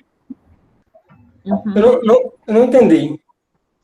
Eu acho que, João Paulo, você fazer sozinho uma apresentação de saúde, políticas públicas da sua pesquisa, aí você escolheria uma data que fosse mais apropriada para você. Eu não sei, as datas... as datas disponíveis são a partir de... Quais são as datas disponíveis? Agosto, setembro, outubro, novembro. Pronto, poderia ser em novembro, porque até lá eu já prepararia toda uma apresentação. Porque, assim, a delicadeza da minha discussão, da discussão da minha temática, é que eu vou por um caminho complicado que envolve a desvirtuação de políticas públicas e que vai pelo caminho da corrupção. Então, são dados delicados que têm que serem bem trabalhados para uma discussão. Então, eu tenho dados de campo, já tenho dados de pesquisa, só que para uma apresentação, ela precisa de uma preparação para não... Enfim, são dados confidenciais, tem muitos dados complicados que tem que serem lidados, tem que saber lidar com eles para poder fazer uma exposição. Aí seria a data de novembro, seria em novembro, seria numa terça-feira, mas que dia? Alguém anotou? Em novembro? Seria a sua apresentação em novembro, seria uma terça-feira, que seria as reuniões do grupo. Ok. Na terça-feira. Ok, pode ser. 24 de novembro. Terça-feira, para mim tá bom. 24 de novembro, João Paulo, saúde e políticas públicas. Seria mais ou menos essa temática. É mais ou menos sistemática. Saúde, economia e políticas públicas. Eu acho que entra nessa contextualização. Saúde, economia e políticas públicas. Depois, se você quiser, você muda o tema. É só falar. Porque assim, envolve a questão política também, com política e gestão pública, entendeu? Porque a minha pesquisa se deu, eu estudo instituições, e a forma como essas instituições lidam com essas políticas públicas e de forma elas como desvirtuam. Enfim, é um pouco isso. Então, dá para trabalhar com toda essa temática de políticas públicas e daí vai. Então, tá. Obrigada, João Paulo. Stephanie, eu não sei se todo mundo te conhece, mas não sei. Não sei, vou me apresentar. Eu não conheço todo mundo também. Eu sou Stephanie, sou estudante do segundo ano do mestrado da UFPB. Sou orientada pela Alicia, com orientação da Maria Helena. Então, são as duas aqui presentes. Meu tema de pesquisa é o que eu chamo de transições de vida, que é um movimento de alguns sujeitos que escolhem deixar grandes centros urbanos para viver em zonas rurais ou em cidades pequenas em busca de ter contato com a natureza, levar uma vida mais sustentável, enfim. Então, é esse movimento que eu estou estudando. Eu já acabei meu campo, eu tive a sorte, talvez eu possa dizer assim, de ter pego metade. Eu peguei metade da quarentena em campo, na casa de um casal no norte da Chapada Diamantina. Foi bem interessante viver o começo da pandemia ali, né, e ver como que as escolhas de vida que eles fizeram nos últimos anos tiveram um impacto direto na forma como eles viveram esse momento, né. Então, tô num momento de tentar organizar todo o meu material de campo, de trazer as reflexões teóricas que eu acho interessante. Me enfiei em um monte de projeto agora durante a quarentena para deixar minha cabeça ativa. Então, estou fazendo curso de extensão da Maria Helena com Ciesa, sobre antropologia em tempos extraordinários, porque a pandemia vai entrar na minha tese, né? Eu tenho vivido ela em campo, não tem como ela não entrar. Então, estou fazendo isso. Eu estou participando do Observatório Antropológico também, com extensão que foi criado pelo pessoal do PGA. O meu projeto específico é o podcast que a gente está fazendo, não sei se vocês já ouviram, senão eu vou mandar o link também para quem não ouviu, para acompanhar a gente. Gravei o segundo programa ontem, vou deixar o link aqui. Então, quem quiser também já entra como um parênteses da minha apresentação, quem quiser participar eu vou mandar pelo e-mail do PPGA um formulário para vocês preencherem, enfim, para a gente trabalhar sobre pesquisas diferentes dentro do podcast. Mas, enfim, esse é um dos projetos que eu estou tocando. E eu estou também fazendo um trabalho meio autoetnográfico, tentando escrever sobre transições de vida a partir do meu olhar pessoal, porque eu sou de São Paulo e também estou passando, de certa forma, por uma transição dessa. Estou morando no Conde hoje, e eu estou escrevendo esses diários autoetnográficos aí, sei lá, uma vez por semana, mais ou menos, dentro desse link. Se alguém quiser ver também, deixo aí como parte da minha apresentação. Quanto a falar no grupo, eu acho que eu posso me adequar à data que for melhor para vocês. Acho que a primeira seria em agosto, né, Alicia, que você sugeriu? Olha, o nosso curso livre termina... Como é que você vai qualificar? Então, a princípio eu qualifico em agosto. Mas é isso, acho que eu qualifico em agosto. Eu preciso trabalhar bastante para isso. Aí você vê se interessa fazer antes ou se é melhor fazer depois. 25 de agosto. Fim de agosto. Tanto faz, na verdade, eu me adequo. Porque as reflexões eu já estou fazendo, as reflexões estão não estão escritas, mas estão mais ou menos formuladas, assim, na minha mente, né? Então, vai ter bastante na minha dissertação, alguns temas que vão aparecer que seriam interessantes para eu trazer aqui, tanto essa discussão de antropoceno, capitaloceno, né? Porque tem bastante dessas crises que motivam, né, que essa galera saia das grandes cidades. Então, acho que isso é um ponto interessante para trazer a discussão. E um outro ponto interessante também que eu percebi em campo é como os meus sujeitos acabam saindo dessa lógica de pensamento dicotômico cartesiano, de separação de homem, natureza, enfim, como eles estão buscando formas de viver em que se experiencie mais o eu sou parte disso tudo, né? Que essas relações sejam mais experienciais. Então, acho que tem essa reflexão também mais epistemológica também que eu quero fazer, que é interessante. E tem uma conexão muito grande que eu achei em campo também entre temas de meio ambiente, sustentabilidade, saúde e espiritualidade. Então, acho que são os três grandes temas assim que vão aparecer na dissertação. E eu poderia falar sobre qualquer um deles aqui no grupo.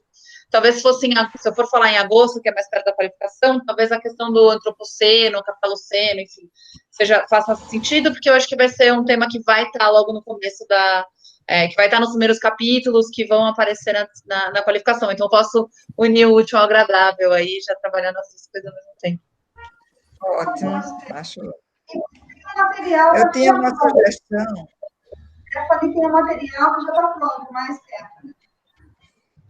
Eu tenho esses textos autoetnográficos, né, que eles são mais meus, mais um exercício literário para eu treinar a escrita do que teóricos, né. Tem alguma coisa ou outra, algum artigo ou outro que eu já escrevi. Mas a discussão do capital é boa, é excelente, eu acho. Excelente. Eu queria só, Alicia, que eu tenho uma tese, eu tenho que achar onde é que ela está. Eu participei de uma banca, a menina trabalhava da UESC, lá de Ilhéus, e era sobre as ecovilas. E ela trabalhou com duas, uma lá do sul da Bahia e outra que fica em São Paulo, perto de Embu das Artes, algum lugar por aí, né? E ela faz uma análise crítica já, porque essas comunidades elas já são antigas, então elas já estão num processo de, vamos dizer, de mudança, de perda de algum princípio, dificuldade com o tempo, a dificuldade de se ajustar àquela vida lá, sabe? Aí ficou interessante o trabalho dela. Eu vou ver se eu acho, aí eu mando para a Alicia, ela passa para você. Pô, seria ótimo, agradeço. Eu decidi deixar as ecovilas de lado da dissertação, porque tem muito trabalho feito sobre elas, porque eu tenho muitas críticas também, eu acabei buscando narrativas de pessoas pontuais, assim, que resolveram fazer essa mudança sem estar necessariamente envolvidas dentro de um projeto de ecovilas. Mas é muito interessante, porque parte as motivações, geralmente, são as mesmas, né? Mas a forma de execução do projeto é outra. Isso, a questão dos valores, legal. Até para fazer um contraponto, né? Uma crítica, ajuda. Né? Eu gostei muito dessa perspectiva do trabalho que você deu. Legal. Obrigada, Stephanie. O seu podcast tem nome? Chama Observa Antropologia, está dentro do observatório. Eu mandei aqui no chat do Google Meets o link, tanto para ouvir, tem no Spotify também. Então dá para. Tá. Segunda-feira tem o segundo episódio, vai sair. Muito bom. Tiago.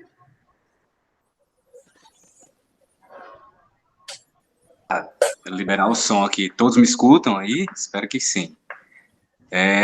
Bem, eu me chamo Tiago Silva, sou do Prodema, doutorando no Prodema, que é o Programa em Desenvolvimento e Meio Ambiente da UFPB, e já conheço, enfim, a professora Alicia, foi minha co-orientadora de mestrado, conheço a professora Maristela, a gente tem trabalhado junto em alguns artigos, E a minha perspectiva de trabalho está bastante voltada a essa questão da discussão do que parte do desenvolvimento sustentável e da Agenda 2030 da ONU, e o impacto dessa agenda nos indicadores e políticas públicas brasileiras e com reflexo na Paraíba. Então, de forma ampla, é isso que eu tenho discutido. Quando a gente vem para a Paraíba, eu tenho discutido o impacto dessa agenda nos parques estaduais, sejam da Caatinga, da Mata Atlântica, mas sobre o viés da gestão. A minha formação da graduação em administração, e isso me permitiu, ao longo desse tempo, né, atuar um pouco na importância institucional de fomentar políticas e fazer com que essas políticas sigam e cheguem às pessoas e cheguem aos territórios. Então, de forma ampla, eu estou nessa área, estou nesse debate, termino em outubro o doutorado, e é isso. Quanto à disponibilidade para apresentar, enfim, mais informações, mais dados, que queiram compreender um pouco mais, eu acho que agosto é um bom momento. Se tiver alguma data em agosto, eu aceito. Não sei, digam aí. Seria em setembro, porque agosto, Stephanie... Não, mas eu posso falar em setembro também, não tem problema, Thiago, pode falar em agosto, pode falar em setembro. Ah, tá. Então, Thiago vai em agosto e Stephanie em setembro. E parece que o Thiago, vou fazer uma propaganda aqui. O Thiago, parece que hoje, Thiago, tem uma live, né? Sim, sim. Vamos fazer as propagandas. Vamos. Eu tenho um podcast que eu quero ouvir, eu podcast, e o Thiago tem uma live sobre o que eu esqueci. Vamos lá. Obrigado pela propaganda, professora. Tem a página do Instagram do meu programa, que é o Prodema, é Prodema UFPB. Tem lá o Prodema Doutorado UFPB, é isso. A partir das 7 horas, eu vou falar da minha experiência do intercâmbio no exterior. Eu passei um ano na Universidade de Coimbra, com professores da área de biodiversidade e de políticas públicas, lá na sociologia. Então, ambos os professores deram apoio nessa questão de fomentar as políticas do Brasil, mas com um olhar também sobre o que hoje há em Portugal, em face da Agenda 2030. Então, vou falar muito dessa experiência, os contatos e como foi toda a questão, porque o edital que eu fui aprovado é um edital da própria Comissão Europeia, não foi CAPES nem CNPq, e aí, assim, fica a curiosidade de como se dá esses editais no exterior. E aí é por aí que eu vou trilhar hoje o debate. Quem quiser está convidadíssimo, a partir das 19 horas, lá no Instagram mesmo do programa, tá bem? Põe o link no chat, por favor. Sim, ok. Pessoal, e eu e a professora Vitória vamos também estar precisando uma live, que alguns vai vai ser segunda-feira, às 19 horas, não sei que plataforma. Aí Augusto, ele vai providenciar junto com o bolsista da Vitória. Então, é uma atividade do nosso grupo, também todos convidados. Eu acho que nesses tempos a gente tem que fazer um pouco isso, não brincando. Que data é? Oi? Que data? Dia 1 de junho, 19 horas. Eu não sei em que plataforma, isso aí é Augusto, bolsista da Vitória, porque eu tenho que recuperar meu Instagram. Eu vou recuperar meu Instagram. Aí Augusto que vai... Isso, eu preciso a gente vai tentar fazer. Consultoria. Eu não tenho Instagram e não posso entrar nas lives do Instagram. Eu tenho que... Não, a gente vai tentar fazer em 2 plataformas, no YouTube e no Instagram, para fazer justamente a divulgação do Instagram do Fixa. Certo. Você precisa de 2 computadoras para fazer a live em 2 plataformas ou na mesma computadora com 2 abas abertas? Se faz? A gente está vendo como é que vai ser isso aí. Certo. Faltou você, não foi, Augusto? Não, já falei demais.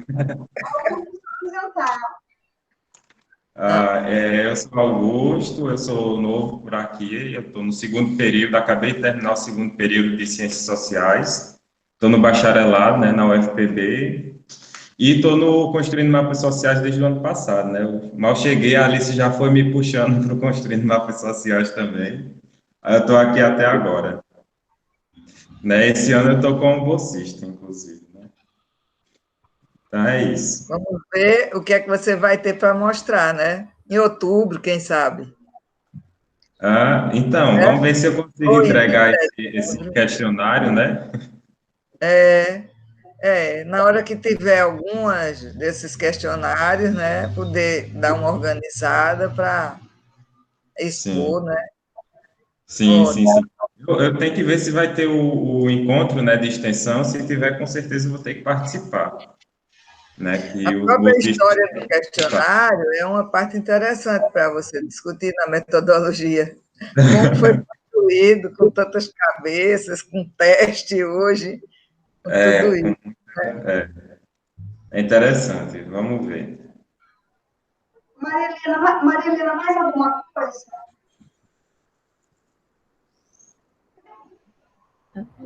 Estou vendo as notas da reunião passada que eu tomei e, bueno, só dar o reporte que sim fizemos uma proposta para o edital, como nós tínhamos acordado que íamos a fazer outro projeto de extensão relacionado com este, mas eu tive problemas técnicos, não supe como se fazem as coisas na SIGA, sobre todo a evaluação de outros projetos. É um requisito que quem propõe um projeto evalue outros projetos, mas eu nunca supe como, eu tentei, nunca supe, e tive o erro de não perguntar a alguém, bem, como você faz isto?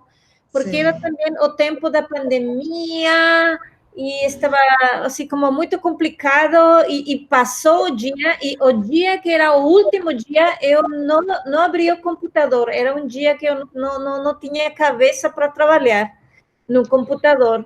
Então, o dia seguinte que eu abria o computador, eu recebi a mensagem, não, que já tinha passado a data. Então, eu tive esse erro técnico. Os evaluadores consideraram boa a proposta, mas não, como não fiz as avaliações, então foi retirado como se diz, da competência do edital. Então, espera, aqui temos... Mas você está fazendo suas entrevistas, né? Mandou uma fala, né? Da Índia. Eu tenho muito campo, eu tenho feito muito trabalho de campo, então tenho muito material que tenho que sistematizar. Só que nesta proposta havíamos posto fazer as biografias dos caciques, que era uma das coisas que falamos lá no campo. Então, vamos ver, porque acho que talvez se logre fazer algumas, talvez não, porque acho que é mais prioritário dar esta temática com tempo limitado, ou dividir um cacique para PGTA e outro cacique para diferentes caciques para diferentes projetos. Não? Sim. Então, vamos ver. O Natan vai estar em todos. Pero sí, já tínhamos falado com alguns caciques fazer suas biografias, já tínhamos construído dentro de nossa aula de diálogo de saberes, fazer as biografias, ou seja, já estava meio montado, só estávamos fazendo o projeto para também dar a oportunidade de um estudante de graduação ser bolsista e participar no projeto, não? Então, isso está caminhando, pero acho que vai ser muito mais lento, e só se eu renovo o tempo aqui, porque o meu tempo está terminando para 11 de julho oficialmente. Então, acabo de terminar meu, como se diz, meu relatório de atividades e estou fazendo a proposta para os próximos 2 anos, já em um estágio mais yendo e vindo. A princípio, ficar mais meses, talvez ao final de ano. Também porque eu não quero viajar neste tempo de pandemia. E depois ir vir o seguinte tempo, vamos ver. Estou fazendo a proposta e vamos ver se isso se renova assim formalmente e se não, então também seguiria a distância desde México. Finalmente tudo é em linha, então vamos seguir em linha. Eu espero que você vai conseguir, com certeza. Eu só queria dar uma notícia. Como eu terminei a pesquisa das práticas sociais e formas de apropriação da natureza, eu estou tentando definir um outro projeto guarda-chuva, né? Aí eu troquei aí umas ideias com a Alicia, então está em construção. E eu pensei, achei interessante que o trabalho de Stephanie tem um pouco a ver com isso, porque eu pensei nas reconfigurações territoriais e identitárias, porque está tudo em transformação, né? Todas as pesquisas das práticas sociais apontaram isso, né? Que está havendo mudanças, né? Mudanças nas formas de produzir, nas formas de organização, né? Então, as reconfigurações territoriais identitárias e de modos de vida. Então, aí, para a linha das políticas, o papel das políticas sociais de desenvolvimento e os efeitos da pandemia, que foi uma chamada que a Alicia fez, não é? Porque, a partir desse momento, está todo mundo vivenciando isso, né? Então, quem tem suas organizações produtivas e tudo, como é que está se virando, né? Daqui para frente vai ter um tempo de recuperação, né, de restauração do que se tinha antes. E o impacto, Maristela, e o impacto da pandemia no Brasil, em países do Sul, são muito mais drásticos do que países, por exemplo, da Europa, é isso que eu penso, né? Os efeitos da pandemia na economia mesmo, tudo na economia. Na economia, em países como o Brasil, são muito mais drásticos. Sim. O que vai sobrar, né? Depois de tudo isso, o que vai sobrar? O que vai restar? Vai sobrar. Então, todas as populações que estão aí nos seus nichos, né, que necessitam de transacionar com seus ecossistemas, né? E como é que eles vão enfrentar isso, né? Com todas vamos dizer, as interações de antes ficaram meio rompidas, meio suspensas, né? Como é que vai recuperar?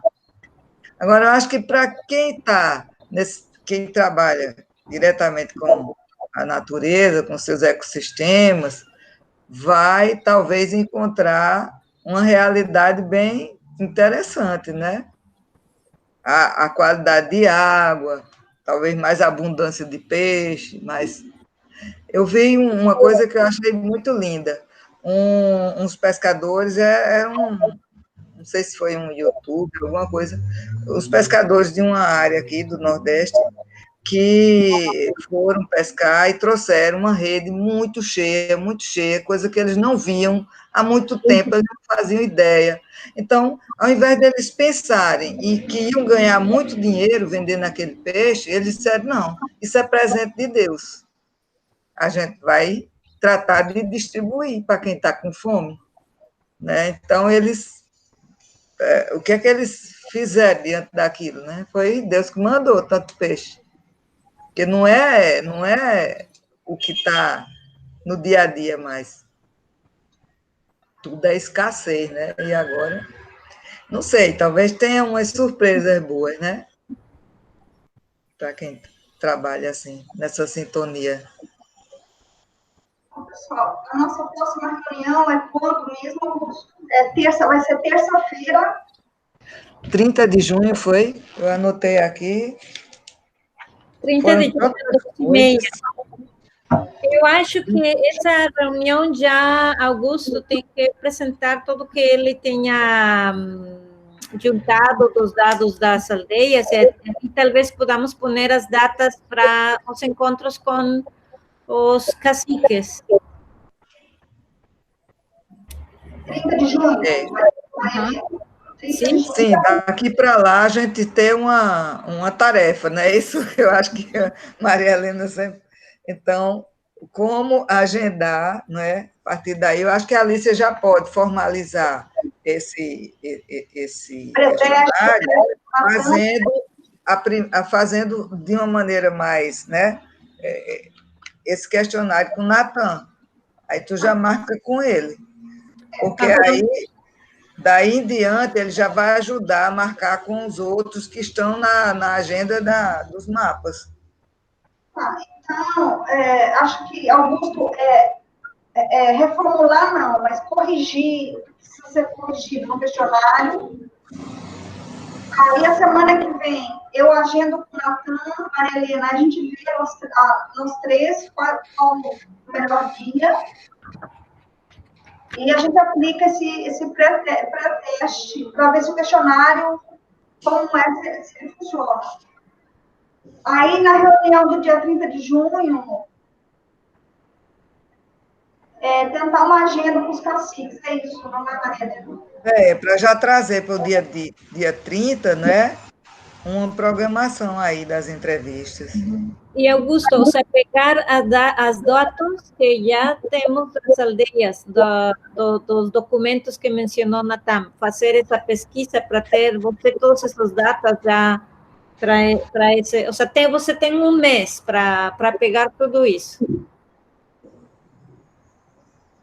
E aí, eu acho que Stephanie, Tiago, João Paulo, discutir algum aspecto da metodologia das pesquisas, das respectivas pesquisas. Qualquer aspecto, nada complicado, nada complicado. Nada complicado. Então tá, pessoal. Então, eu acho que a gente pode encerrar a reunião. Eu agradeço, né, a presença de cada um de vocês. João Paulo, Tiago, Stephanie, Maristela, Augusto, Natan, Maria Helena, Jamerson, e a gente vai se falando no WhatsApp, e eu vou ver se eu consigo ver a live e o podcast. Então, tá, pessoal, beijo, viu? Beijo. Boa tarde. Tchau, boa tarde. Tchau, boa tarde. Até mais. Todos, aunque seja pela computadora, pela tela. Tchau. Até logo, boa noite. Obrigado. Até logo a todos. Tchau, João Paulo. Bem-vindo. Obrigado, professora.